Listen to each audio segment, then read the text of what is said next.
Amis de TVADP, bonsoir, bienvenue avec un petit peu de retard ce soir et bienvenue dans l'émission La Mafia des tribunaux de commerce, c'est quoi? Il y a mon invité qui vient d'arriver, je vous présente Monsieur Guy Paul. Bonsoir Monsieur Guy Paul. Bonsoir Christophe.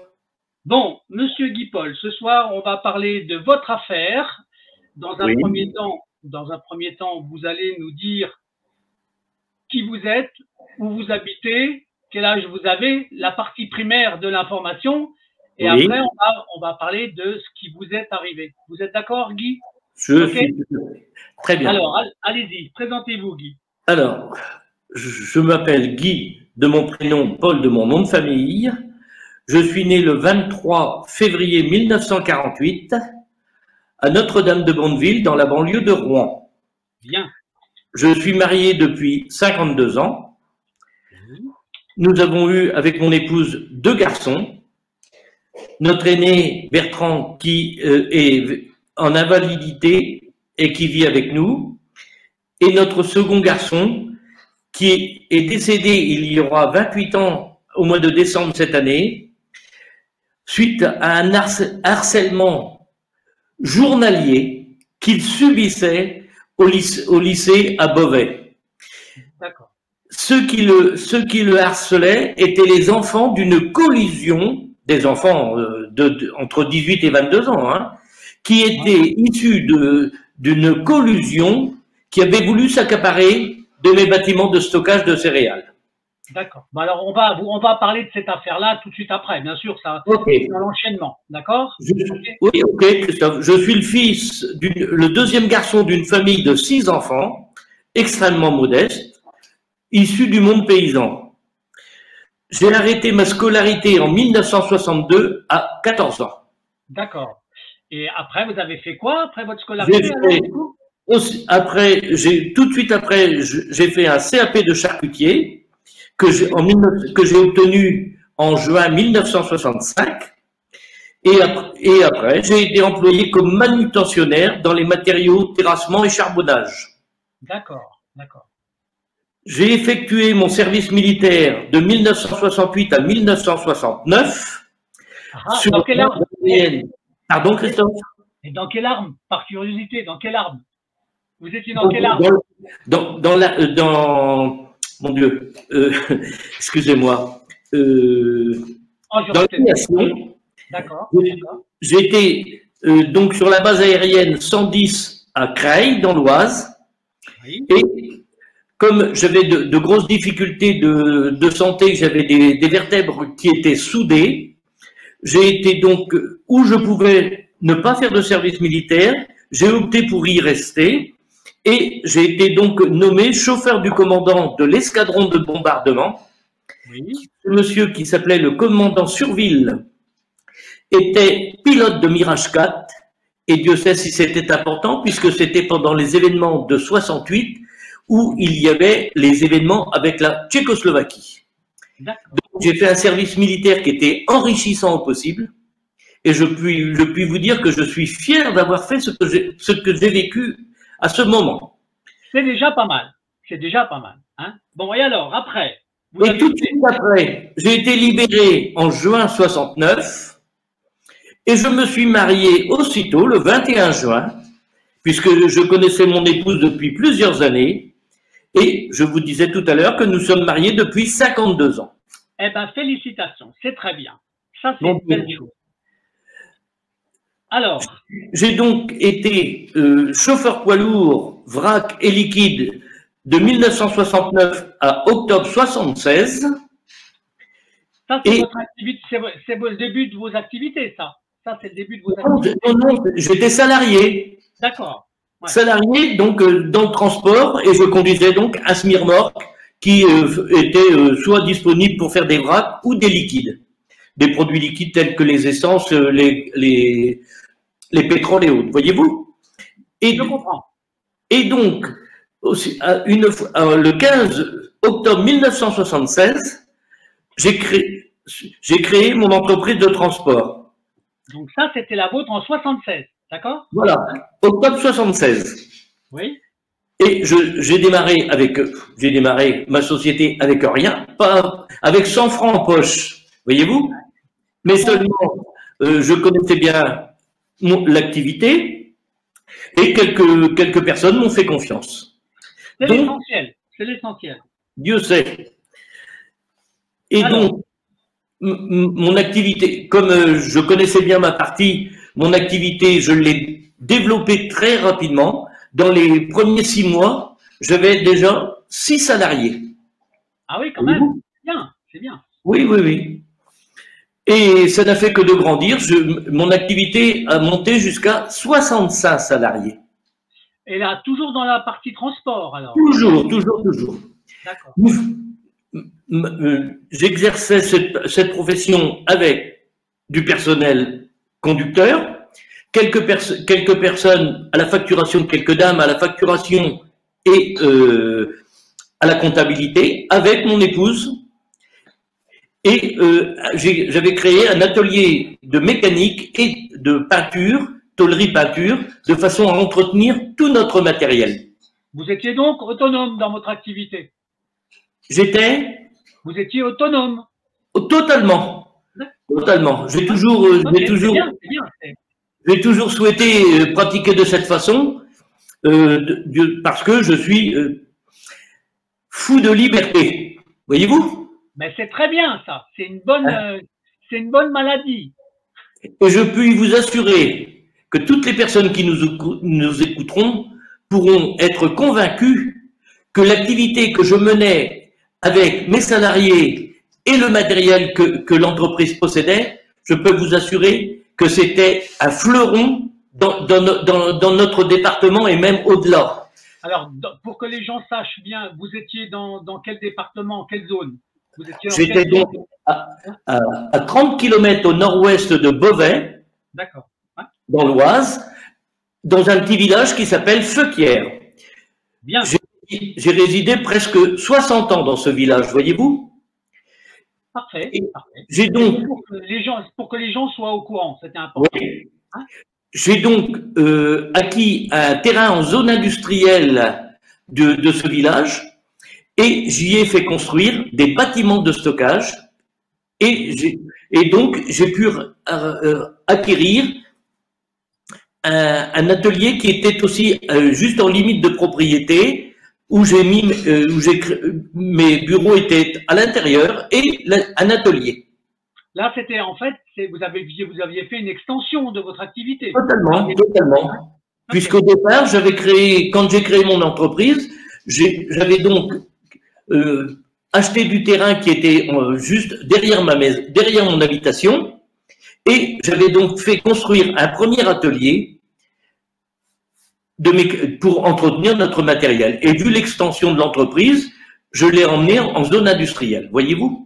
Alors là, je comprends bien, ça c'est dans le cadre de toute votre activité. Donc, alors, maintenant, vous allez commencer de nous parler de comment sont nés vos ennuis, parce qu'il y a des ennuis qui sont arrivés. Absolument. Alors, eh bien, les ennuis, c'est tout simple, c'est très simple, vous savez. C'est que mes bâtiments de stockage de céréales, qui étaient sous contrat d'État, sous contrat ONIC, eh bien, ces bâtiments c'est eux qui ont généré tous les soucis que j'ai connus. Les bâtiments que vous avez construits après, dans l'extension, c'est ça? En 91. En 91. 92, voyez-vous, et il fallait qu'ils soient absolument finis de construire et reçus par l'ONIC, donc par l'État français, avant la première signature de la PAC de 1992, qui était en juillet 92, voyez-vous? D'accord. Donc là, moi là, je comprends. Donc là, mais à quel moment, puisque vous faites construire des bâtiments pour pouvoir travailler avec l'État, enfin en garantie d'État? Oui, absolument. Mais c'est quoi qui vous arrive alors, les premiers? Parce que les ennuis arrivent à ce moment-là.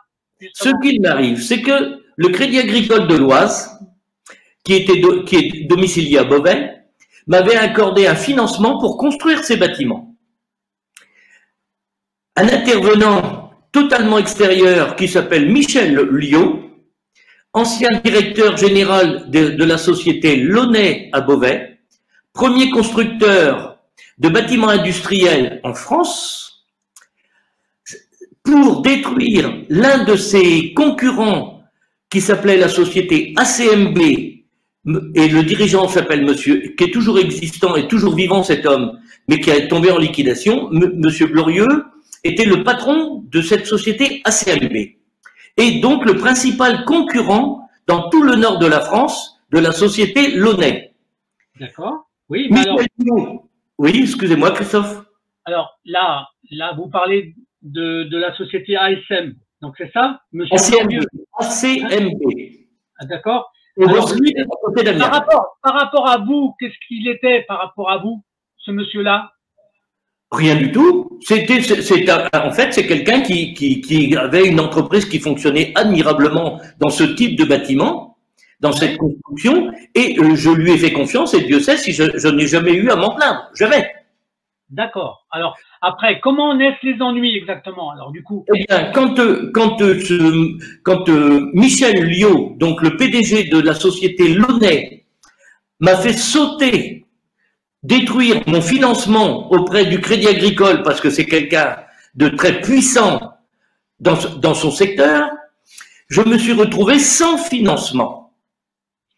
Là, attendez, là c'était dans la partie où vous étiez en construction. La construction,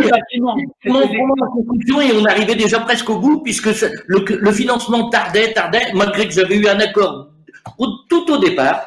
Mais vous savez, l'effet qu'on voulait me supprimer ce financement, mais sans me le dire, on traînait des pieds pour et je continuais ma construction parce que j'avais un objectif absolument à tenir, c'était qu'il fallait que ces bâtiments soient réceptionnés pour le 1er juillet 1992. Alors attendez, ce que j'essaie de comprendre, ou que les gens essaient de comprendre, pourquoi, quelle était la fonction de vouloir casser votre financement du bâtiment?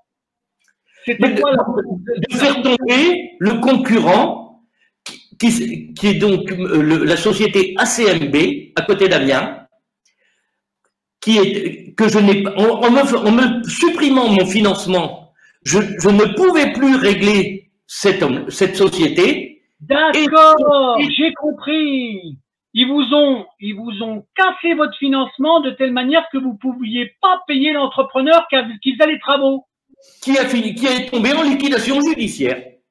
Et donc, pour tuer un concurrent, oui, ils vous ont utilisé, vous, pour le mettre en difficulté. Absolument.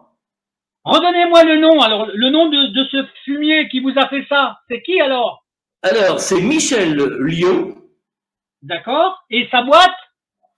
Alors, sa société s'appelait la société Launay, L-A-U-N-E-T. D'accord. Elle existe encore, cette société-là? Alors, je pense, mais vous savez, moi, j'habite maintenant depuis 25 ans à 300 km de là.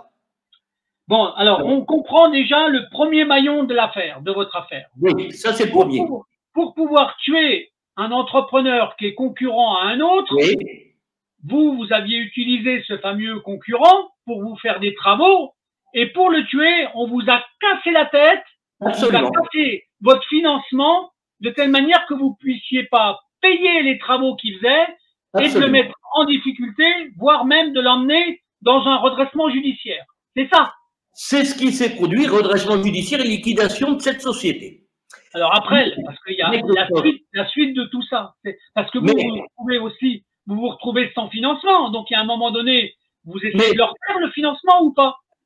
Un événement très important, Christophe. Je finis par obtenir un autre financement par une banque allemande.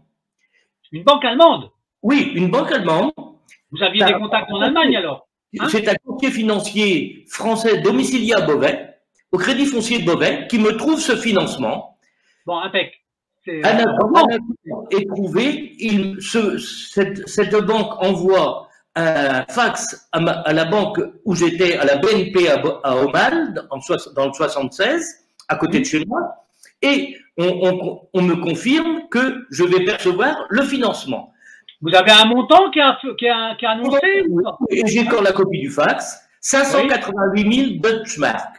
Donc là, donc ça, c'était le financement de toutes vos constructions, du coup. Pour compléter ma construction. Mais alors, attendez, est-ce que là, est-ce que est-ce que ça intervient avant même que celui qui faisait les travaux était liquidé ou c'est synchronisé? En même temps, Christophe. Mais seulement, un intervenant aussi de très mauvaise aloi vient entrer dans le jeu, sachant que mon financement du Crédit Agricole a été supprimé. Oui. Un nom très important qui m'a détruit complètement aussi, il s'appelle Jean-Claude Lenormand. Jean-Claude Lenormand. Jean-Claude Lenormand. Mais qu'est-ce qu'il faisait ce gars-là alors, Jean-Claude Lenormand? Il était concessionnaire Renault poids lourd, Renault VI à Beauvais. C'était mon fournisseur de véhicules, de tracteurs Renault, de semi-remorques Benalu. Mais alors pourquoi il vous fait ça? Attendez. Guy, là, je comprends pas. Lui, qu'est-ce qu'il vient foutre dans votre affaire à ce niveau-là? Eh bien, qu'est-ce qu'il vient faire? Eh bien, sachez, Christophe, que les bâtiments sous contrat unique qui correspondaient à 450 000 quintaux de céréales, qui dégénéraient un loyer de 250 000 francs hors taxes mensuels. Vous m'entendez, Christophe? Oui, je vous entends, j'écoute. J'ai eu l'impression que c'était coupé. Et donc, ce monsieur, sachant que je venais d'avoir des difficultés avec le Crédit Agricole pour la rupture de mon financement, s'est mis dans la tête de pouvoir me voler, je dis bien voler, le terme n'est pas impropre, le terme est exact, me voler mes bâtiments de stockage. Attendez, ça veut dire que non seulement il voulait vous voler les bâtiments, mais c'est qu'il voulait vous piquer votre activité qui allait avec les bâtiments. Hein? Totalement. Redonnez-moi le nom de ce fumier encore, parce que là, j'aime pas ce genre de mec. Hein? Jean-Claude Lenormand. Jean-Claude Lenormand, et lui, il était concessionnaire véhicule Renault. Renault poids lourd à Beauvais. Il a été 7 ans président des concessionnaires de France, voyez-vous. Oh là là. Et 3 ans président des concessionnaires européens. Donc, vous voyez, c'était une petite voiture. C'est un bel escroc, je peux vous le dire.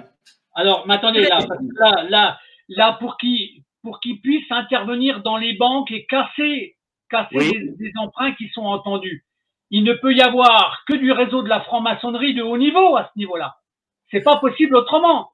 Ça, je ne peux pas vous dire que les francs-maçons, je ne le sais pas. Hein. Oui, mais là, je saurai. Je vous donnerai tous les noms. J'ai un ami qui est spécialisé dans les noms des francs-maçons. Je vous dirai s'ils le sont. Parce que pour arriver à des intrigues comme vous la vivez, ça ne peut être que des enmanchements comme ça. On fait pas, c'est pas du petit copinage, hein, là. Ah, mais je vous le dis. Et de plus, Christophe, il faut retenir quelque chose de très important. C'est que ce monsieur Lenormand là, ce monsieur, cet affreux voyou, avait 3 fils, et il les a certainement encore, ce que je lui souhaite, 3 fils qui étaient pratiquement de l'âge de mon second fils, Vincent. Vincent était au collège du Saint-Esprit à Beauvais à l'âge de 20 ans, et Jean-Claude Lenormand, ses enfants étaient manipulés pour mener la vie infernale à mon fils Vincent au collège.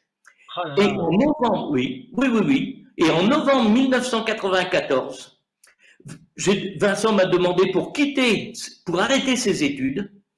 Il ne supportait plus l'ambiance, je suppose qu'il ne supportait plus. Hein? Alors, en plus que Vincent était extrêmement fier, je peux vous le dire, et je ne meurs pas d'orgueil, c'est que Vincent était extrêmement fier de son père et de la réussite de la société que nous menions. Normal. Voilà.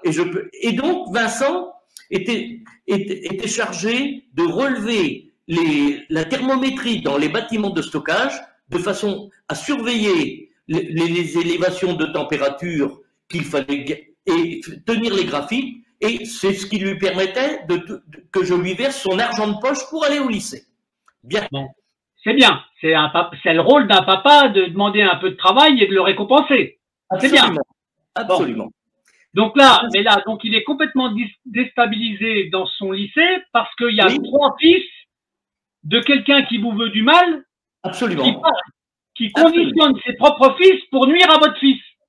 Eh bien, Christophe, vous allez voir que la misère ne s'arrête pas là. C'est que 10 jours après sa sortie du lycée, 10 jours, Vincent est décédé dans un accident de voiture parce qu'il était déséquilibré. 10 jours après, un beau garçon de 20 ans, je peux vous le dire. Je peux vous le dire. Pas de jour.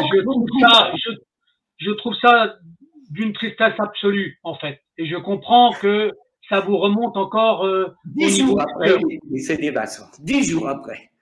Toute ma famille est en souffrance. Mon épouse est en extrême souffrance. Bertrand, je ne vous dis pas comment il survit aussi à cela. Et puis, bon, le père. Donc là j'ai de la compassion, évidemment, et de la tristesse pour vous, mais il faut continuer le combat, Guy. Il faut continuer le combat. Je puis vous dire, Christophe, que quand vous êtes avec toutes ces difficultés financières qu'on vous met sur la tête du matin au soir, la perte d'un fils de 20 ans, je peux vous dire que pour se lever le matin pour gérer sa société, ben je vous assure qu'il faut se mettre des coups de pied au cul. Hein. J'en ai conscience, bien. Donc là, alors, vous perdez votre fils, mais oui. dans le cadre de vos entreprises, au moment où vous perdez votre fils, votre situation d'entreprise, elle est quoi? Elle est dans le redressement judiciaire? Elle est dans quoi? Quelle phase vous avez? Au moment du décès de votre fils, vous êtes dans quelle situation exactement? J'ai omis de vous dire quelque chose de très précis, Christophe. C'est que le 15 décembre 1992, cette date peut être notée, je peux confirmer, j'ai été appelé quelques jours avant aux établissements Lenormand avec mon comptable, avec un ancien élève que j'avais connu à l'école primaire qui était un ancien inspecteur, qui était inspecteur fiscal, un ami, mais un ami un peu laxiste, hein, mais bon. Et alors, mon notaire, qui lui est une belle salope. Excusez du terme. Attendez, parce que là, parce que là, je commence à voir ce qui vous arrive. Lui là, le fameux Lenormand, c'est celui qui vous vendait des camions, qui avait les garages. J'étais le plus gros client, Christophe. J'étais le plus gros client de la concession Lenormand à Beauvais. Bon, et alors, mais pourquoi il vous demande de venir? Pourquoi? Comme le Crédit Agricole avait évacué le financement, que la banque allemande avait aussi sauté le financement par la pression des Lenormand. Jean-Claude Lenormand me disait, mais Guy, il m'appelait par mon prénom, voyez-vous l'horreur? Eh bien, il me disait, mais Guy, ne vous inquiétez pas, prenez vos pièces, ne vous inquiétez pas, quand vous aurez touché votre financement, vous me paierez. Oui, seulement, le but de la manœuvre du 15 décembre 1992, c'était que je cède tous mes bâtiments de stockage, qui étaient magnifiques et qui sont toujours, même 30 ans après, ils sont encore sublimes, hein, je peux vous le dire, puisque c'est de la construction en béton armé. Ça a été extrêmement bien réalisé. Eh bien, il fallait que je lui cède tous les bâtiments pour la créance que j'avais, et j'avais à cette époque-là, le montant de ma créance chez Lenormand était d'1 million de francs. 1 million de francs. Et l'ensemble de mes bâtiments était estimé à 26 millions de francs.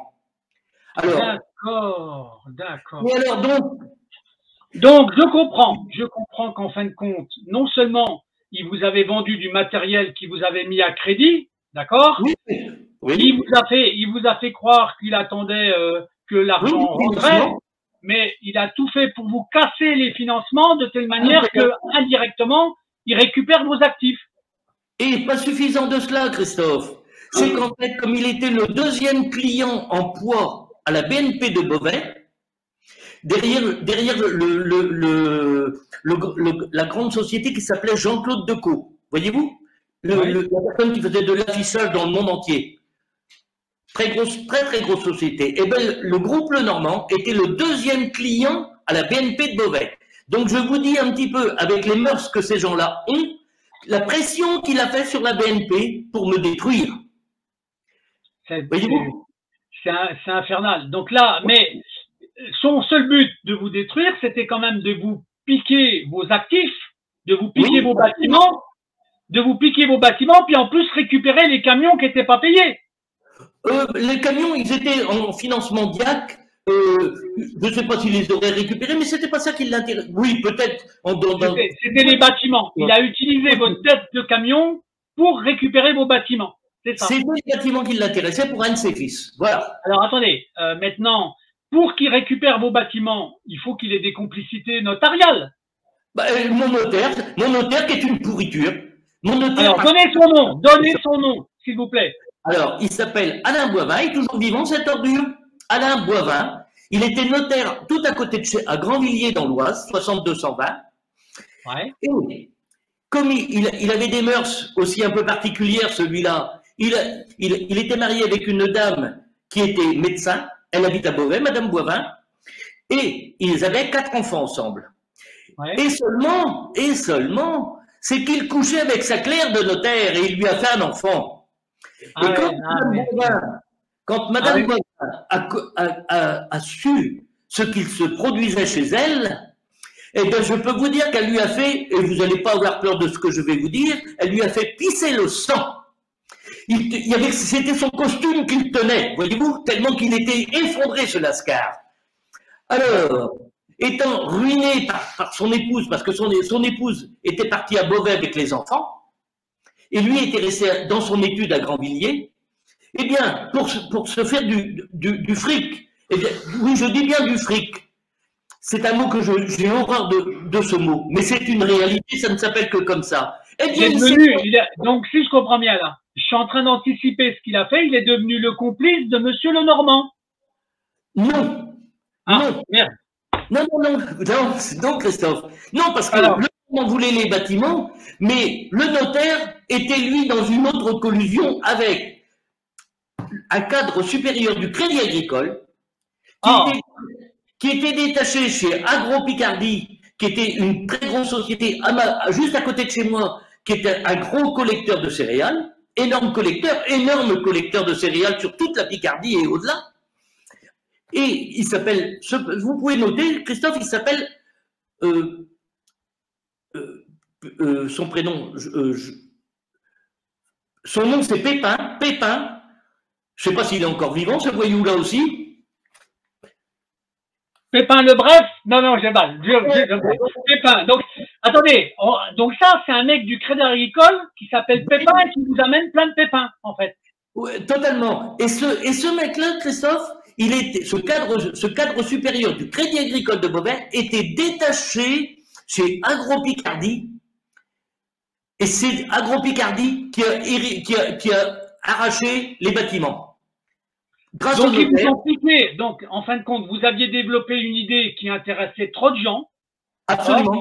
Absolument. Le stockage par rapport à votre méthodologie de transport, plus le stockage. Donc, et là, vous avez une valeur d'immobilier qui a de l'importance. Donc, on tue un entrepreneur qui vous a financé et qui vous a fait des bâtiments. On le bousille parce qu'il est le concurrent de quelqu'un d'autre. Et après, l'objet que vous avez créé, le bâtiment que vous avez créé, il intéresse des gens, d'accord? Mais plusieurs, en fait. D'un côté, un entrepreneur avec qui, un vendeur de camion, c'est ça, le vendeur de camion qui était intéressé, mais aussi le notaire. Pour se faire du fric avec le Crédit Agricole et le mandataire qui s'appelle Jean-Claude Herbeau, que vous pouvez noter parce que, bon, il est crevé ce fumier.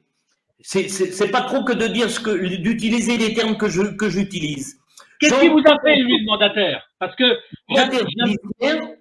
le mandataire, Guy s'est suicidé après. Parce que j'ai quand même arrivé, je ne l'ai jamais lâché. Et la justice, mais la justice ne me l'a jamais avoué, mais la justice s'est mis quand même sur sa peau. Parce que je maintenais énormément de relations avec l'avocat général à la cour d'appel d'Amiens. Et je puis vous assurer qu'ils lui ont mis la bidure, mais bien trop tard. Alors que attendez, Guy, que je comprenne bien. Vous en prie. Jean-Claude Herbeau, le mandataire, là, le liquidateur, il est intervenu dans votre boîte à quel moment? Par rapport à votre redressement judiciaire? Par rapport à la liquidation judiciaire? Oui, parce que le président du tribunal de commerce était un ancien céréalier qui venait de vendre son fonds de commerce à Agro-Picardie. D'accord, ça y est.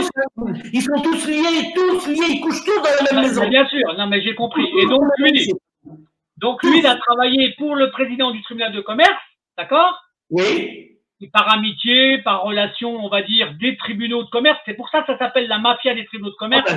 Hein, presque rien, presque rien. Et donc là, résultat des courses, celui qui a vraiment fait l'acquisition de vos bâtiments, c'est Agro-Picardie. Agro-Picardie. Et Agro-Picardie a fait une opération financière qu'il a payé combien par rapport à combien la valeur du bien? Il a payé à peu près 25% de sa valeur. D'accord. 25% de la valeur. Et c'était tout neuf. Hein, neuf. Et de plus, Christophe, il y a quelque chose qu'il faut ne pas oublier, c'est que mon notaire, ce dénommé voisin, Boivin, cette ordure, il a rédigé l'acte de vente de mes bâtiments 6 mois avant que je sois en liquidation judiciaire, et dans la rédaction de la vente, le paiement était sur 7 ans sans intérêt. Je ne sais pas si vous voyez. Mais c'est un escroc professionnel, c'est pas un notaire.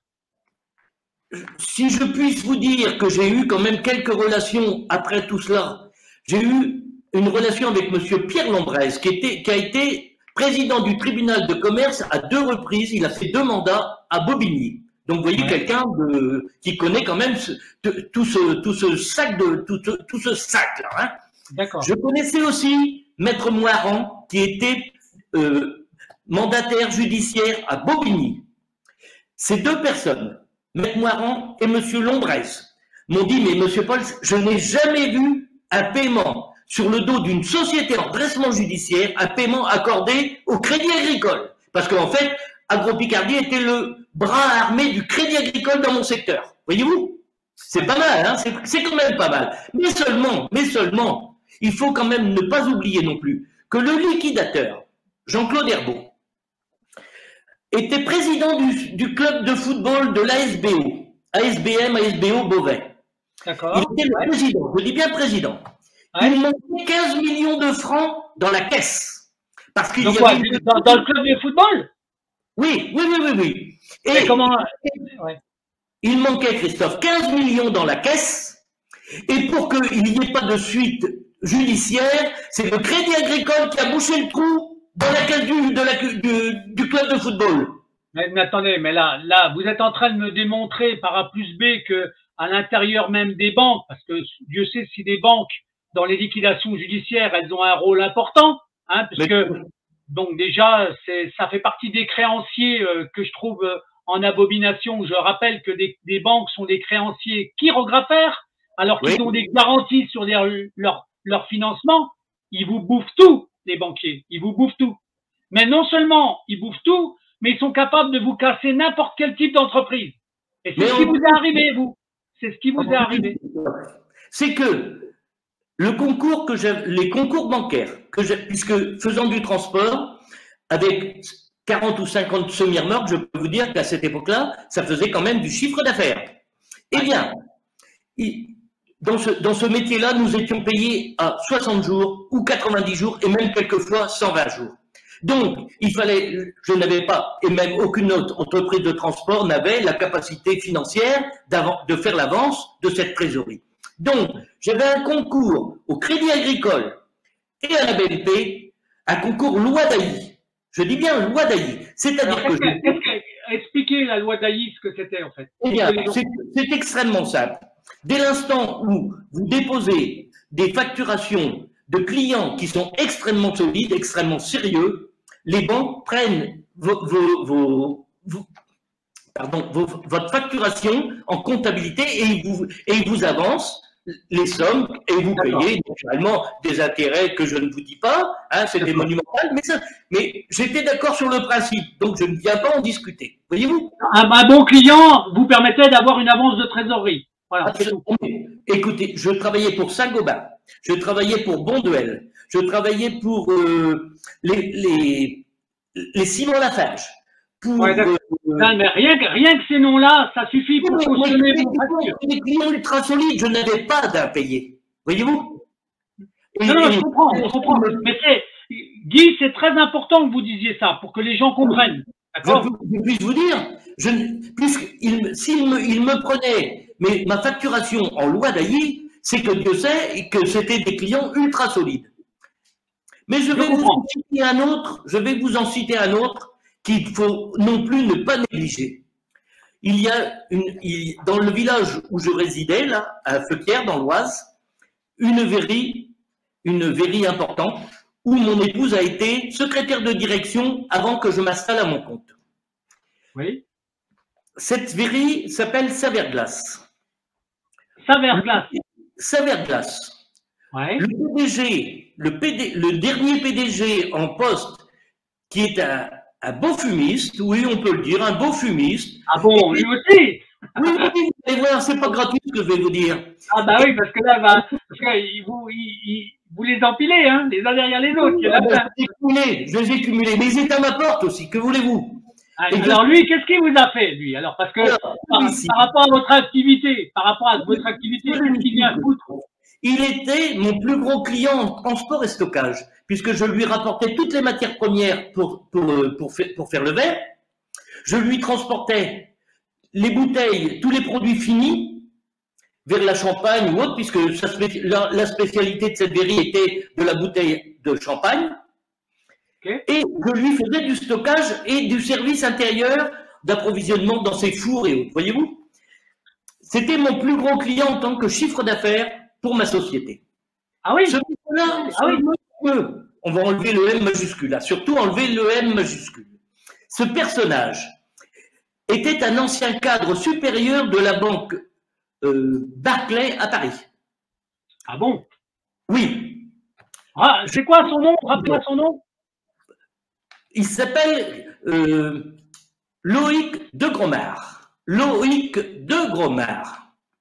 Il est sur le point de prendre sa retraite. Il est revenu, là, il y a quelque temps, dans l'entreprise de cette verrie à Feuquières, parce que, vous savez, vu la capacité d'envouement que ce personnage a et auprès du monde politique très haut, je peux vous dire très haut, je vais vous donner qu'un seul exemple, Christophe, c'est que quand la loi des 35 heures a été votée en France, il a reçu les ministres de l'époque, dont Martine Aubry, cette dame, était venue par hélicoptère pour entendre l'enchantement du passage des 35 heures dans cette verrie. Voyez-vous? Donc, je peux vous assurer que ce n'était pas le premier venu, ce monsieur. Eh bien, je ne vous ai pas tout dit pour les horreurs. Je stockais des bouteilles, des palettes de bouteilles de champagne sur 3 niveaux, comme c'était en fait dans un seul bâtiment.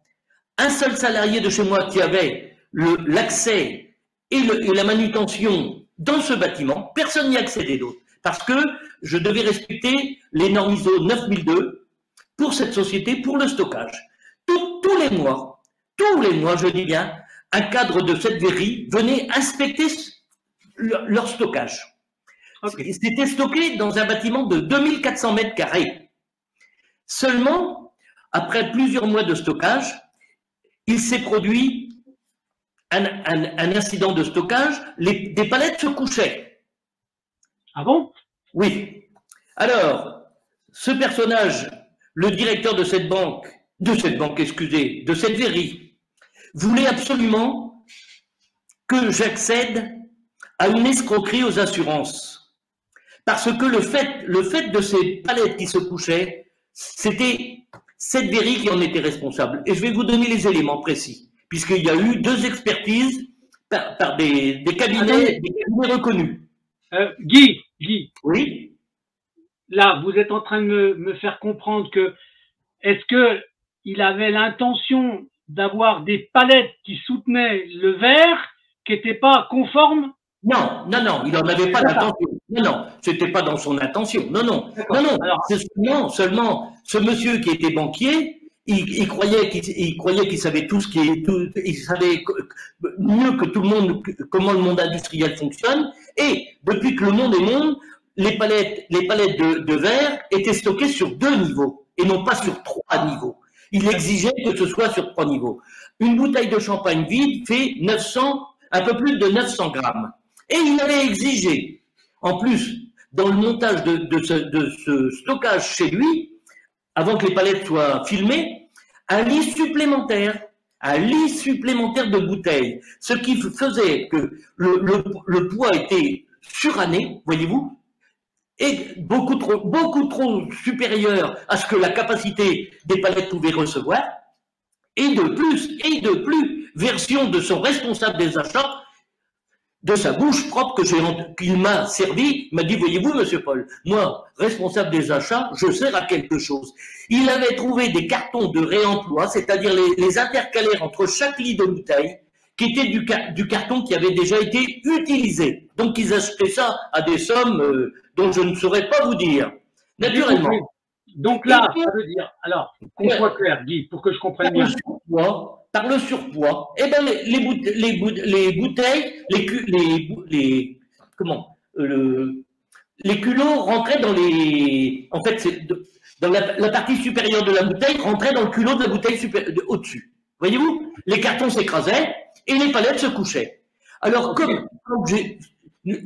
ayant eu 2 expertises de 2 sociétés nationales d'expertise, hein, dont les noms m'échappent aujourd'hui, mais c'est facile à retrouver, c'est tout ce qu'il y a de plus important au niveau expertise en France.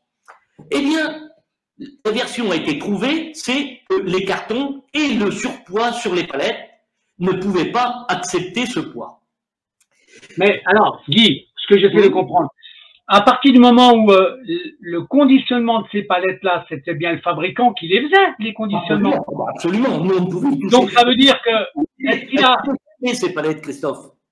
Ouais. Oui. Mais vous, Guy, à partir du moment où vous aviez une zone de contrôle de stockage, vous aviez déjà repéré qu'elles avaient des défauts, ces palettes-là, ou pas? Non, pas du tout. J'avais pas la capacité à vous le dire. Et puis, il n'y avait pas de raison de mettre en doute cela, hein. Mais donc après, là, on commence à comprendre qu'il y a des palettes qui par leur surpoids, restent pas dans un stockage normal, elles se cassent. Elles se couchaient. Voilà, donc, et donc vous, ça arrive sur une période de combien par rapport à la zone de stockage? Ça a été quasiment, en très peu de temps, il y avait 5 ou 6 mois que ces palettes-là étaient en stock.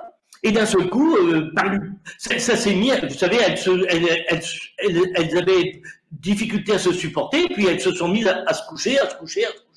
D'accord. Donc là, c'est intéressant, ça. Ce patron de Verly m'a dit, mais monsieur Paul, vous vous rendez compte, c'est du travail de bougnoule chez vous. Du travail de bougnoule, vous m'entendez bien?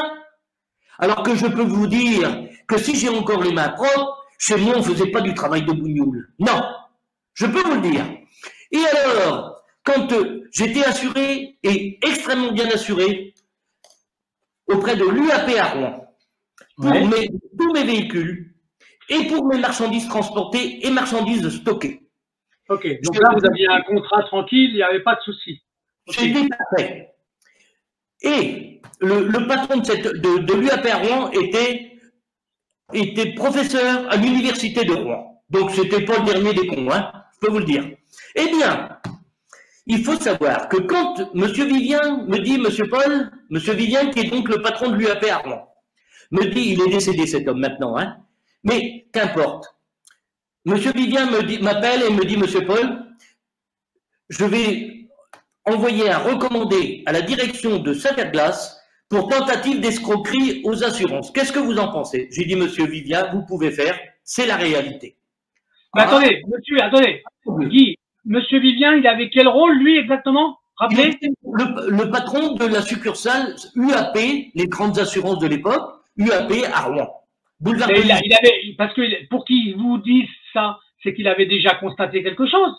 Ah ben, il avait reçu les expertises des deux sociétés d'experts qui étaient venues chez moi. Ah oui, il s'appuyait sur des rapports qui avaient été faits par des expertises.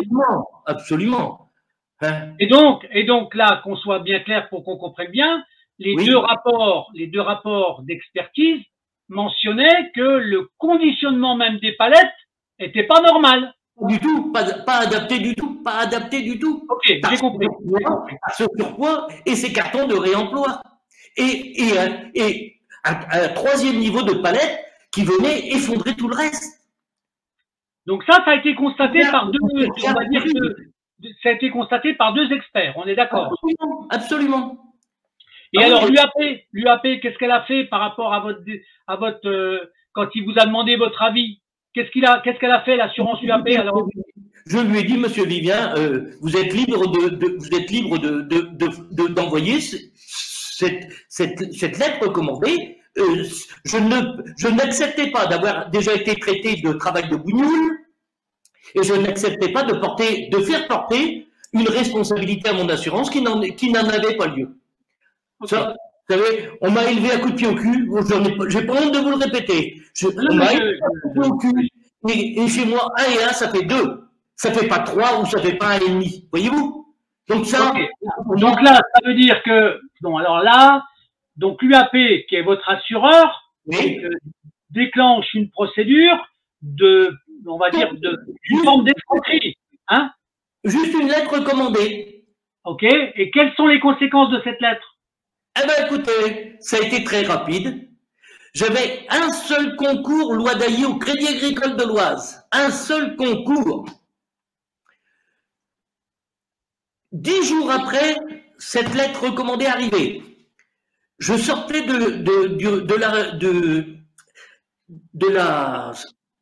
mon Dieu, je vais vous le dire. De la société Saint-Gobain, je venais de rencontrer le grand patron de chez Saint-Gobain, le responsable des achats, comme je le rencontrais 2 fois par an. Je sortais de chez Saint-Gobain à la Défense, à la Tour des Miroirs précisément, mais voilà, à la Tour des Miroirs. J'étais sous le métro à Paris pour rattraper l'autoroute A1 pour rentrer chez moi. Mon épouse m'appelle, elle me dit, on vient de recevoir un recommandé du Crédit Agricole, il n'accepte plus les facturations Saverglace en loi d'Ailly. C'était le seul client que j'avais en loi d'Ailly au Crédit Agricole et sur un concours illimité. J'avais un concours qui tournait entre 1,2 million et 1,5 million par mois au Crédit Agricole. Pour ce client-là, c'est le seul que j'avais, le seul. Je m'arrête quand mon épouse m'annonce cette horreur au téléphone, puisque j'avais le téléphone dans ma voiture. Je m'arrête, je téléphone à la mairie de Feuquières, je demande à avoir le patron, Monsieur de Gromard, je lui explique et je lui dis, mais Monsieur de Gromard, que se passe-t-il? Comment se fait-il que le Crédit Agricole vient de dénoncer le concours loi d'Ailly sur votre société? Il y a de gros problèmes, qu'est-ce qui se passe? Mais il me dit non, Monsieur Paul, mais non, Monsieur Paul, il n'y a pas de problème, je vais vous trouver une autre banque. Et quand vous serez rentré, venez me voir ce soir, Monsieur Paul. Venez me voir, je vais vous trouver une autre banque. Eh bien, mon pauvre monsieur, si vous saviez ce que j'ai entendu le soir entre Monsieur de Gromard et Monsieur de la Trimonière, qui était son oncle, qui était responsable de tous les sinistres qui pouvaient se passer et de tous les faux sinistres et les fausses déclarations, eh bien, je peux vous dire que je n'ai pas pu rentrer chez moi pour manger, tellement j'étais outré. Outré, je vous le dis, outré. Alors là, attendez Guy, parce que là, oui, ce qui est important, c'est quel est le genre de magouille qu'ils ont pu vous en parler pour que vous soyez dégoûté comme ça? Mais écoutez, j'ai assisté à un coup de fil, il était 18h30, 19h.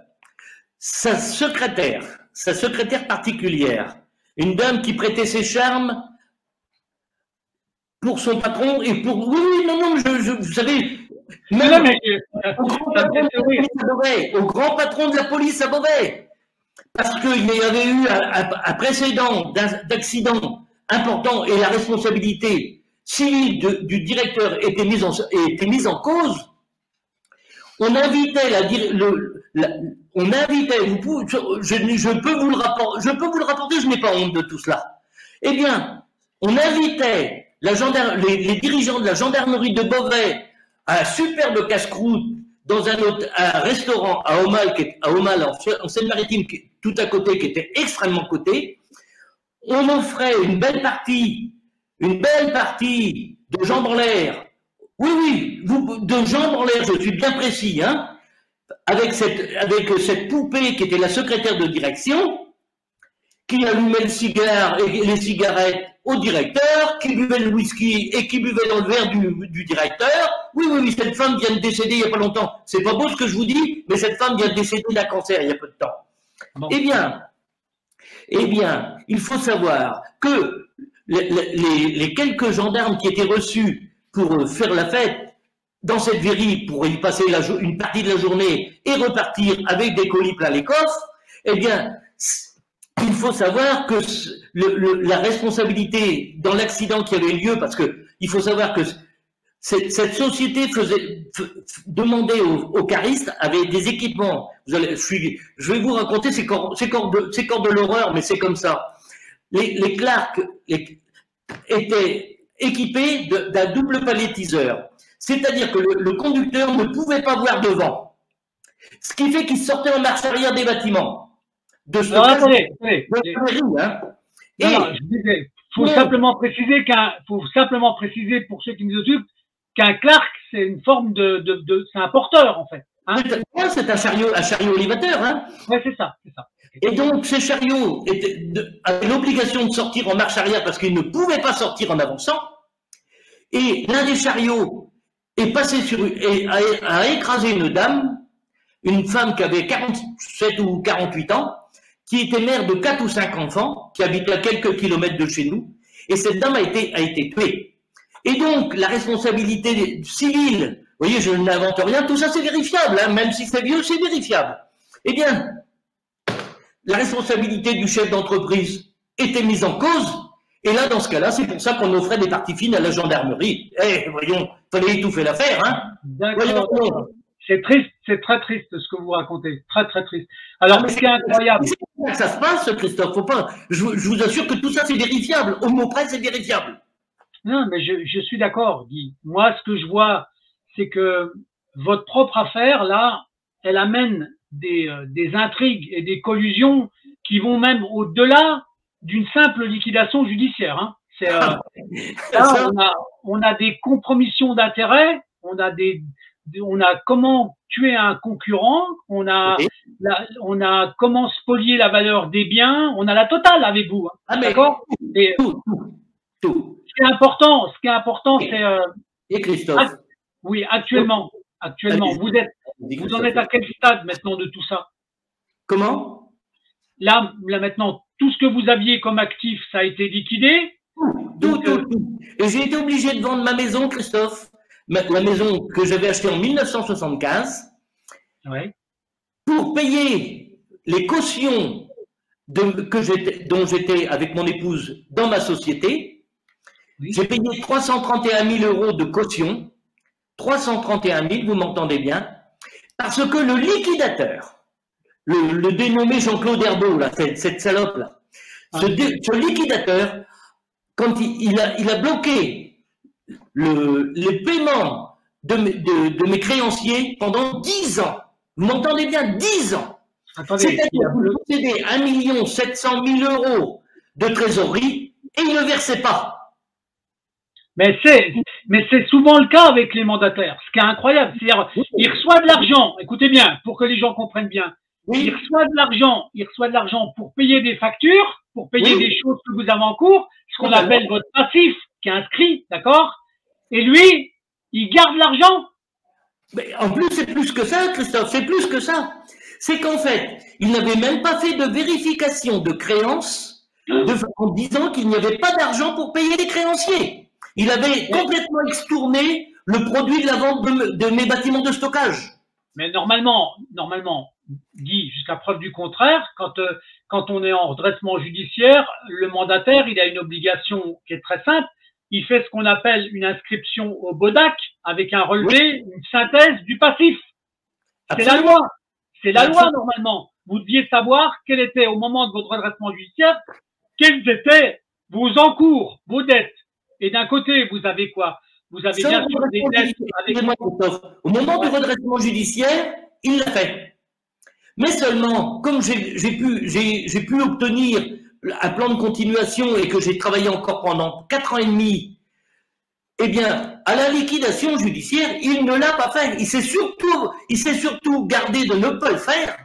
Et il a déclaré que j'avais comme produit 314 000 euros de produits à distribuer, Alors, il considérait que cette somme-là était juste limite pour payer tous les frais qu'il y avait à payer d'urgence. Il avait même demandé aux AGS de payer les salariés parce qu'il n'y avait pas de trésorerie chez Transportpol, alors qu'il y avait 1 700 000 €. Mais attendez, là, Guy, qu'on soit très clair. Oui. Là, le montant que vous annoncez, il devait bien être inscrit quelque part en comptabilité. Totalement, maintenant, Christophe. J'ai toutes les preuves que je puisse vous avancer. Parce que les mandats, vous savez, Guy, la spécialité des mandataires qui veulent couler une entreprise, ils ont une technique qui est très simple, d'accord, pour pouvoir liquider la société. D'un côté, ils augmentent arbitrairement les dettes, et de l'autre côté… Ça a été mon cas, Christophe. Hein? Ça a été mon cas. Il y avait 1 400 000 € de créances qui n'existaient pas. Voilà, ben voilà. C'est exactement. Et ça, et non seulement ça, mais en plus, ils dévalorisent la valeur des biens, des actifs. D'accord? C'est ce qu'ils font tout le temps. Et c'est comme ça qu'ils liquident les entreprises. Hein, donc après, parce que moi, ce qu'il faut bien comprendre, que la responsabilité primaire d'une liquidation judiciaire, elle repose sur le rapport ou les conclusions d'un mandataire qui demande la liquidation au tribunal. Mais totalement. Voilà. Mais quand et donc, à partir… Et complètement, je m'excuse Christophe, mais je ne peux pas me retenir de vous dire cela. Quand le tribunal est à la solde d'un liquidateur, un escroc de cette espèce, je peux vous dire, je vais vous répéter quelque chose que le président, qui me connaissait parfaitement, puisque je lui faisais tout son transport de céréales, Jean Varlet, le président du tribunal de commerce, au moment de la liquidation, il me dit, mais attendez, Guy, vous avez vu le trou que vous avez fait? Non, mais écoutez, c'est incroyable. Je vous dis, il y avait 1 400 000 € de créances qui n'existaient pas. Donc, ça veut dire qu'écoutez bien, Guy, c'est très simple. Un mandataire au tribunal, c'est le seul professionnel en justice et en droit. D'accord? Les autres, ce sont des bénévoles, mais comme disaient certains, les bénévoles, on sait pourquoi. On sait pourquoi ils sont là. Ils sont c'est pas des vrais bénévoles, hein? Non, du tout. Mais par contre, donc vous, ce que vous vivez, c'est en justice une mécanique qui est très simple, qui s'appelle une escroquerie à jugement. Mais j'ai porté plainte à maintes reprises, Christophe, contre le liquidateur, et ça n'a jamais abouti, jamais. Oui, parce qu'il est protégé. Alors, je vais vous faire une révélation, Guy, qui est très simple. D'accord? Oui. Les mandataires judiciaires qui liquident des biens, qui liquident des actifs, d'accord? Oui. Pourquoi ils ne sont pas poursuivis, à votre avis? Il y a une mécanique qui est très simple. Je la répète, mais tout ce qui vous pique comme fric, ils le redistribuent pour étouffer tout. Exactement. Et il y a une manière qui est très simple. Ils sont grosso modo 400 en France, qui bousillent 50 000 entreprises par an. Et dans les acquisitions frauduleuses qu'ils font, c'est très simple. Ils enrichissent des gens de la justice dans les cours, dans les palais, et de telle manière qu'après, comme ils sont corrompus, ils peuvent plus rendre la justice. Mais de plus, Christophe, j'ai eu affaire à un cabinet d'avocats à Paris, je pense qu'il existe encore, le cabinet Yes et Associés, Jean-Marie Yes et Associés. Ouais. 39 avenue Victor Hugo. 39 avenue Victor Hugo dans le 16e. Oui. J'ai eu affaire à 2 avocats associés dans ce cabinet-là, et je peux vous dire que je ne peux faire que des compliments à ces 2 dames. Par contre, au moment des comptes de reddition que j'ai hurlé pour obtenir, eh bien, il faut savoir que j'ai appris de la bouche de M. Pierre Londrez, de la bouche de Maître Moiran, d'un expert comptable à Paris, que Maître Jean-Marie S, je dis bien Maître Jean-Marie S, mon avocat, qui est venu m'assister lors des comptes de reddition, il s'est fait graisser par le liquidateur. Voilà. Non, mais ça, c'est alors. Je vais vous montrer quelque chose si vous pouvez le voir. Voilà, est-ce que vous pouvez le voir, Christophe? Mettez-le, oui, on voit après l'écran, ouais, mais… toutes ces pièces seront disponibles, il n'y a aucun problème. Hein. Oui, à partir du moment où vous en disposez, vous pouvez faire une accusation sans aucun problème. Hein, d'accord? Absolument, je dispose de tout. Eh bien, Christophe, l'une des avocates, qui s'appelle Madame Gradus, Sylvia Gradus, est venue me représenter. Il y a une bête. C'est rien, c'est rien. Hey, j'ai une bête dans mes lunettes. Ah, restons, attention. Ah, elle voulait vous embêter aussi, la bête, là, hein? Oh, quelle est cette bestiole-là? C'est une punaise des bois, vous savez. Ah oui, oh, c'est pas méchant, c'est pas méchant. Oui, mais c'est pas agréable. Et donc, Christophe, je vous disais que ces deux dames, ces deux avocates, m'ont défendu, m'ont représenté admirablement, parce que chaque fois que mon dossier était appelé, je me suis toujours déplacé. Donc j'assistais à tout. Seulement, au compte de reddition, ce Jean-Marie S, là, qui est un bel escroc, croyez bien, eh bien, ce Jean-Marie S avait signé un deal avec le mandataire judiciaire, et avant le compte de reddition, en présence de M. Pierre Lombrez, il me dit « Oh, mais là, ça fait 20 ans que j'attends ce Herbeau, parce qu'ils avaient déjà eu des préjudices ensemble. » Il dit « Je vous répète au mot près, il va y avoir du sang au mur. » Eh ben oui, vous pensez. Une belle comédie, oui, une très belle comédie. Et donc, il s'est servi pour faire chanter Herbeau et pour lui prendre du fric, parce qu'il n'acceptait même pas que je lui dise qu'il y avait eu la vente de mes bâtiments d'1 494 000 € qu'on ne voyait apparaître nulle part. Vous avez dans cet écrit-là, c'est bien marqué de la part d'une de ses avocates, qu'elle ne retrouvait aucune comptabilité d'Herbeau. Impossible d'avoir une comptabilité. Ah, c'est des escrocs professionnels. Donc, faut pas avoir peur de le dire. Ce sont des escrocs. Ça ne me fait pas peur. Ils m'ont tout pris. Alors, vous savez, ils ne prendront plus rien, ils m'ont tout pris. Tout. D'accord. Donc là, moi, ce que je pense, parce que là, faut que je demande à l'antenne combien il nous reste de temps, parce que je crois qu'on a déjà pas mal parlé. Hein. Je vous montre aussi, Christophe. Pardon? Montrez-le un peu plus haut. C'est quoi comme document? Je vais vous dire exactement ce que c'est, Christophe. C'est un texte qui est passé, qui a été distribué par Les Échos le 17 janvier 2001. Ouais. Il indique, vous voyez en grand, ici, dans ce grand paragraphe, je ne sais pas si vous allez arriver à le lire. Est-ce que vous pouvez le lire? Tribunal de commerce, la 10 années judiciaires, si oui, annulé, d'accord. Mais donc ça, c'est quoi? C'est un texte de loi. Alors expliquez-le. Vous m'en faites une copie. Christophe. Juste très simplement. Ouais. C'est la loi. Attendez, je reprends mes notes. Excusez-moi, j'en ai juste pour un instant. C'est une abrogation de la loi du 17 janvier 1991. C'est une loi très importante, puisque à cette époque-là, ils voulaient réviser les lois qui régissaient les tribunaux de commerce. Ouais. Cette loi du 17 janvier 1991, abrogée par Bégarde, supprimait la compétence des juridictions.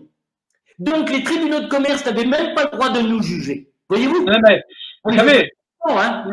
Donc cet article-là, il faudra dire à votre fils de me l'envoyer pour que je l'ai en copie. Sans problème. Mais ce qu'il faut bien souvenir que à ce moment-là, dans la suite de ça, oui. Vous vous souvenez qu'il y avait eu un bouquin qui était sorti, La mafia des tribunaux de commerce, par Antoine Gélineau. D'accord? Oui, je l'ai acheté ce livre, je l'ai. Voilà. C'est pour ça que cette émission s'appelle un peu comme ça, d'accord? Oui. Il avait déjà remonté tous les incidents qu'il avait vus partout. Hein? J'ai écrit M. Godino, mais il m'a pas répondu, M. Godino. Non, mais il a pris sa retraite. Et moi, j'ai eu l'occasion de... Voilà, donc il avait fait un travail qui était important. Il a failli y avoir, dans les années 2004 ou 2003, une réforme des tribunaux de commerce. Oui. Et cette réforme-là n'a jamais eu lieu. Parce qu'il y a eu quoi? Il y a eu un trafic d'influence de qui vous savez, hein, la franc-maçonnerie de haut niveau, et ils ont empêché la réforme des tribunaux de commerce. Il aurait dû y avoir, il y avait un projet qui était un peu comme en Allemagne, vous savez, où vous avez des tribunaux avec un vrai juge à l'intérieur. Oui. Mais là, c'était pas le cas. Mais je vais vous dire. Là, on a des prises de pouvoir avec un professionnel qui est le mandataire qui devient souvent liquidateur, et les autres qui sont la magistrature consulaire, qui sont comme on dit, des bénévoles, mais pas des bénévoles pour rien. D'accord? Mais je vais vous dire quelque chose d'important, Christophe. Oui. Il y a eu une réforme qui avait été tentée par Paul Colcombé, qui Oui, était avec Montebourg. Avec Montebourg. Avec Montebourg. Oui. Eh bien, Christophe, je pourrais vous donner la date précise, parce que quand le jour où Montebourg a été viré de son poste de ministre, le jour où il a été viré, c'était au mois d'août, et il faudrait que je ressorte, mais je l'ai noté, je pourrais vous trouver la date sans difficulté. Le jour où il a été viré, on a considéré la presse au service de qui vous voulez a annoncé que Montebourg avait été viré parce qu'il avait été à la fête dans son bled là-bas et qu'il avait siphonné un peu trop de vin et qu'il avait dit je vais offrir une bouteille au président en parlant du président Hollande. Seulement le lundi matin, ce jour où Montebourg a été viré, les présidents de tribunaux de commerce et les vice-présidents étaient invités, et même un peu plus, à un rendez-vous à Bercy. Oui, mais alors, Guy, oui, ce que je peux vous dire, c'est que moi, j'ai un extrait vidéo que je peux mettre à disposition, même si l'INA interdit la diffusion. L'Institut national des arts du cinéma interdit la diffusion. Et moi, j'ai la parole de Montebourg qui, dans un film que j'ai extrait, dit une chose très importante avant qu'il soit foutu dehors, comme vous dites. Vous savez ce que c'est? Vous savez ce qu'il dit dans une vidéo? Que le métier de liquidateur mandataire devrait disparaître. Nous sommes bien d'accord, puisque ce ne sont que des escrocs. Alors, voilà. Donc, en tout cas, moi, ce que je crois, donc là, au niveau de notre rendez-vous, donc parce que là, je crois qu'on arrive au terme de notre rendez-vous, mais je pense qu'avec les gens que vous côtoyez, les gens dont vous m'avez parlé, qui ont été victimes par rapport à ce qui vous est arrivé à vous, par voie de conséquence, je pense à Monsieur Glorieux, par exemple, ou à Monsieur Duraco, c'est ça? Donc, Renaud, Société Duraco. Voilà, donc bon, donc là, ces gens-là, s'ils avaient la possibilité de revenir avec vous pour une prochaine émission, pour qu'on parle de la conjugaison des faits, pour que eux-mêmes confirment ce qui leur est arrivé par rapport à ce qu'ils vous ont fait à vous. Mais je vous dirais, Christophe, que Dieu sait si je leur en ai parlé, c'est qu'ils m'ont même donné mandat pour essayer de les citer devant ces produits-là. Mais seulement, Monsieur Glorieux, ça fait 30 ans que ça lui est arrivé. Je peux vous dire que Monsieur Glorieux, il est le maire de sa petite commune depuis 30 ans, Monsieur Glorieux. Il ne veut plus en entendre parler. Il y a sa fille qui était à la comptabilité, que j'ai encore au téléphone au moins 2 fois par an. Sa fille pourrait peut-être poursuivre. Voilà. D'accord. Non, mais je trouve ça triste. Je sais que après. Ces gens-là, ils en ont assez, vous savez. Ils ont tourné la page. Mais le problème qu'il y a, Guy, c'est que c'est pour démontrer aux gens ces mécanismes-là. Il y a des gens qui écrivent des livres. Moi, j'ai des amis qui écrivent des livres. Moi, j'ai la volonté de mettre en ligne des gens qui parlent et qui racontent leur histoire pour que les gens comprennent que ce mécanisme-là, il est institutionnalisé pour la France entière, dans tous les tribunaux de commerce. Les vrais tribunaux de commerce qui fonctionnent bien, il n'y en a pas beaucoup. Il n'y en a pas beaucoup. D'accord? Et donc, un instant. Hein? C'est tellement facile de se servir dans la caisse des autres. Hein? C'est tellement facile. Hein? Ouais, mais vous savez, si j'avais un point de synthèse à faire, Guy, je pense que les tribunaux de commerce, avec les liquidations des entreprises, ont une fonction primaire. C'est d'amener de l'argent dans des réseaux qu'on ne connaît pas. Totalement, mais totalement. Et c'est comme ça qu'ils ont la paix. C'est comme ça qu'ils ont une paix royale pour escroquer les gens. Mais voyons, ça n'a pas de prix. Et donc là, bon, on aura. Quand vous piquez l'argent des entreprises, c'est facile de le distribuer pour avoir la paix. Hein. C'est très facile. Bien sûr. Donc on aura. Moi, je vois que votre témoignage, en tout cas, il est important. Il permet aux gens de comprendre ce qu'on vous fait du mal, mais qui permet en plus de faire du mal à d'autres. Et qui n'est pas fini. Ma maison où je suis maintenant, là où je vous écoute, Christophe, ma maison a été vendue et encore avec une escroquerie d'un bâtonnier à Montargis qui m'a mis ma maison qui était estimée par un cabinet d'expertise auprès des tribunaux et de la Cour de cassation. Et ben, ma maison, l'ensemble qui est à 7 hectares et 4000 mètres carrés de bâtiment, une ancienne colonie de vacances de la ville d'Aubervilliers. Il y a 26 ans que je suis ici, Christophe. Eh bien, cet ensemble a été estimé 1 291 000 €. Et mon avocat, le bâtonnier de Montargis, Maître Merle, a mis ma maison en vente à 100 000 €. C'était mon représentant, c'était mon défenseur. Et c'est son associé, Maître Julie Pion. Encore une belle salope, je peux vous le dire. J'ai pas honte de vous le dire et on peut l'entendre, ça ne me gêne pas. Et bien, cette femme a mis 1 000 € de surenchère sur le dossier de 100 000 €, sur un dossier qui était expertisé à 1 191 000. J'ai dit 200 tout à l'heure, c'est pas ça, c'est 1 191 000.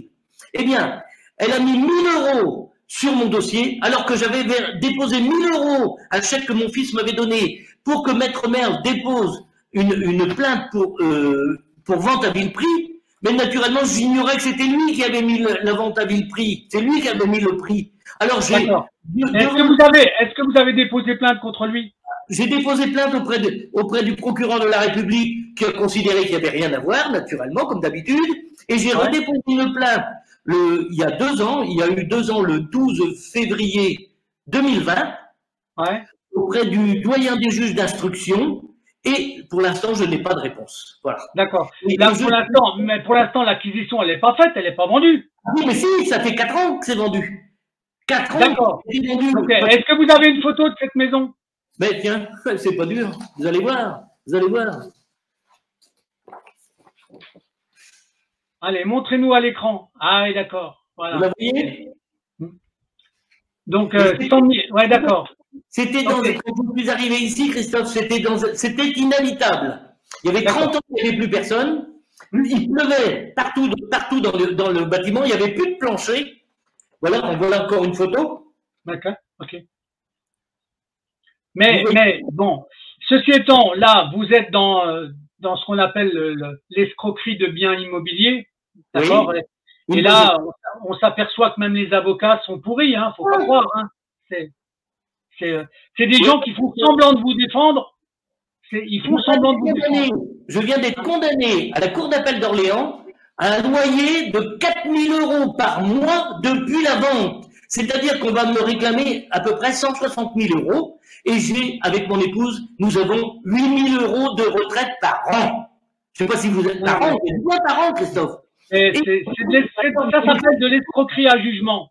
On va en parler encore de cette affaire-là. C'est de l'escroquerie à jugement. Il faut redonnez-moi le nom de l'avocat et des 2 avocats. Redonnez les noms. Maître Jean-Pierre Merle. Alors, Jean-Pierre Merle, il est avocat où? À Montargis? Il vient de prendre sa retraite. Hein. Il était bâtonnier à Montargis, il a été bâtonnier à 2 reprises. D'accord. Donc, Jean-Pierre Merle. D'accord. Et l'autre qui a mis la surenchère de 1 000 €? C'est son avocate, mais elle était associée avec lui. Et c'est elle qui, des fois, défendait mon dossier. Maître Julie Pion. Julie Pion. Voilà. Donc, voilà. Ça s'appelle du racket organisé. C'est du racket, faut pas avoir peur de le dire. Vous vendre un bien 100 000 € alors qu'il vaut et qu'il est estimé à plus de 1 million d'euros, c'est des escroqueries. Je peux vous rassurer que l'estimation est extrêmement légère parce que le cabinet Ansoine à Orléans, qui est un cabinet reconnu jusqu'à la Cour de cassation pour ses expertises, cette dame m'a dit quand elle est venue, elle m'a dit, Monsieur Paul, j'ai rencontré Maître Merle. Et je puis vous assurer, elle me met par exemple, je suis propriétaire d'un château d'eau, enfin j'étais propriétaire, excusez du peu, d'un château d'eau. Le château d'eau est considéré comme pour mémoire, alors qu'il y a 4000 mètres carrés de bâtiments construits pour de l'habitat. S'il n'y a pas de château d'eau, ces 4000 mètres carrés là, vous pouvez les raser. Vous ne pouvez pas. Non mais attendez. Et je suis en plus sur un jugement d'expulsion depuis 3 ans. Bon, on aura l'occasion de reparler de ça parce qu'il y a une continuité. En tout cas, pour ce soir, Monsieur Guy Paul, je pense qu'on a déjà dit beaucoup de choses importantes. Cette vidéo-là, elle sera en ligne sur la chaîne TVADP. Elle sera dans la rubrique La mafia des tribunaux de commerce, c'est quoi? Vous êtes le 6e épisode qui raconte des dysfonctionnements judiciaires. Et on aura l'occasion plus tard de refaire des rendez-vous avec plusieurs personnes qui sont victimes d'un même mandataire ou d'un même mécanisme, simplement pour montrer déjà qu'on se connaît et qu'on essaye de faire avancer la vérité autrement. D'accord, monsieur Guy-Paul? Regardez, juste avant qu'on se quitte, Christophe, si vous pouvez regarder ce que je vous montre. Est-ce que vous avez déjà découvert?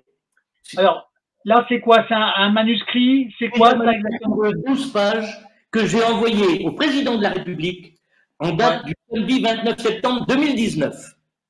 Eh bien, j'ai preuve, puisque j'ai eu un écrit de son chef de cabinet, de ses deux chefs de cabinet suivants. Le premier qui s'appelle toujours Monsieur François-Xavier Lauche, qui est aujourd'hui chef de cabinet pour Darmanin, et le second qui s'appelle Monsieur Brice Blondel, qui est encore en poste actuellement, et ils sont intervenus auprès du préfet de ma région, j'ai une copie des lettres, ils sont intervenus pour que le préfet ne me foute pas la rue. Voilà.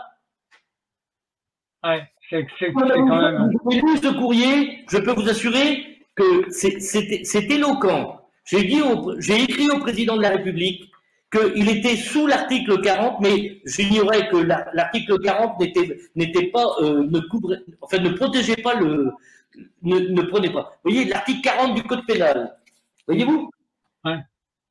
Eh ben, le président, lui, je peux vous dire qu'il s'en fout. Je peux vous dire qu'il s'en fout royalement. Non, mais ne vous inquiétez pas, vous regarderez dans les témoignages qu'on a déjà, il y a une affaire, celle d'Emmanuel de Corée, qui avait eu affaire au futur président de la République, d'accord? Et lui, il a été coulé son entreprise parce que c'est l'État qui lui devait de l'argent. Ah ben d'accord, ben oui, d'accord. Ça ne me surprend pas. Voilà, donc c'est comme ça. En tout état de cause, voilà un courrier que j'ai envoyé à monsieur Brice Blondel. Vous pouvez le voir? Oui, non, mais vous le montrez, remontrez. Monsieur Brice Blondel est le chef du cabinet du président actuellement, et je lui ai écrit le 23 février 2022. Voyez-vous, c'est très récent. Ouais. Hein? Non, mais c'est pas fini, hein. C'est pas fini. Hein. En tout cas, je vais vous suivre dans votre combat. On va rester en contact. D'accord? J'ai toute pièce à disposition, Christophe. D'accord. Non, mais il n'y a pas de souci. Ce qui était important, c'était déjà d'en parler. Et vous nous tenez au courant de la suite de vos événements. Et on fera sûrement un autre rendez-vous un peu plus tard. D'accord, monsieur Guy-Paul? Voilà le visage de l'affreux salaud qui était mandataire à Beauvais, qui s'est suicidé. Je ne le vois pas. Plus haut. Hein? On voit pas la tête. Ah ben, vous perdez encore un petit peu plus haut, Remontez un petit peu. Ah là, d'accord, voilà. Ah, on le voit bien là. Voilà, c'est bien. Bon, mais lui, vous m'avez dit qu'il est décédé, c'est ça, hein? Il est suicidé, oui, soi-disant. Ou on l'a suicidé. Parce que des personnages que je vous ai cités tout à l'heure, dans le groupe, là-bas, en Picardie, j'ai connu 3 suicides. Ouais. Un chef comptable, un expert comptable et en plus un ancien de la marine était ultra diplômé en informatique. Il créait des relations informatiques entre diverses sociétés. Lui aussi, il est mort, suicidé dans son jardin. Ouais, mais vous savez, les gens qui savent trop de choses, des fois, il y en a certains que c'est pas forcément un vrai suicide, hein, d'accord, hein? Vous savez, j'en ai vu pas mal, hein. Bon. En tout cas, Guy, pour ce soir, on va en rester là, parce que je suis obligé de rendre l'antenne, d'accord? Okay. Et je vous remercier, Bertrand, pour votre fils, pour le coup de main qu'il vous a donné à vous mettre en ligne, d'accord? Je suis pas capable. et puis on se dit à très bientôt, d'accord? Ok? Merci. Je vous remercie, Christophe. Et puis vous regarderez cette vidéo-là sur le site, je vous enverrai le lien quand il sera en place, hein? Entendu, Christophe. Donc et on aura comme il y a quelqu'un qui a été liquidé là, qui a parlé, qui dit qu'on fasse un collectif des liquidés, d'accord, hein? Mon Dieu, vous savez, il faudra une très grande surface pour loger tout le monde. Je sais, mais on en reparlera, d'accord? Merci, Guy-Paul. Je vous salue bien bas et saluez votre fils et madame aussi, d'accord? Ok? Bonsoir, Christophe. Merci. Merci à tous.